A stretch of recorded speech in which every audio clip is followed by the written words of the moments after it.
Kwa majina naitwa Rebecca Paulo, ni mzaliwa wa Moshi, Kilimanjaro. Wamama wengi wenye tatizo la ugumba wanaogopa kwenda hospitali kutokana na gharama za hospitali, na wengine pia wanaweza wakawa wanaweza kuzikizi hizo gharama za hospitali, lakini wakaogopa kwenda kutokana na kutokujiamini, uoga, wasiwasi.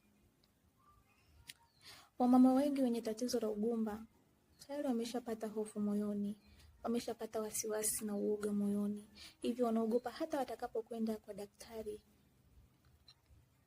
watakosa njia tu, ni lazima watakosa njia.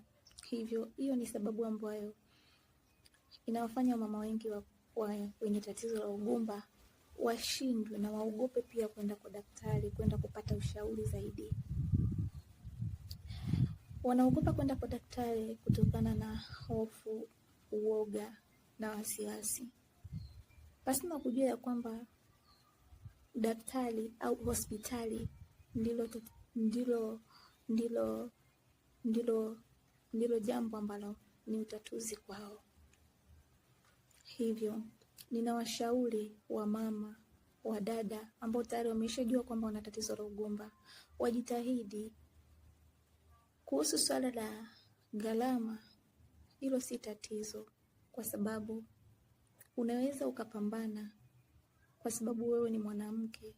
Kwa huo uchungu na hayo maumivu ulionayo, unaweza ukapambana kwa namna yoyote, na ukazane pia kwa juhudi zote, umuombe Mungu.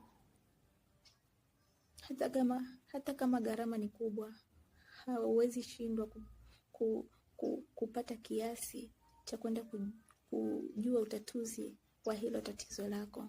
Hivyo ninawashauri wamama wote, ondoeni hofu moyoni, ondoeni maumivu moyoni, mtegemeeni Mungu na muende hospitali mkapate ushauri wa madaktari.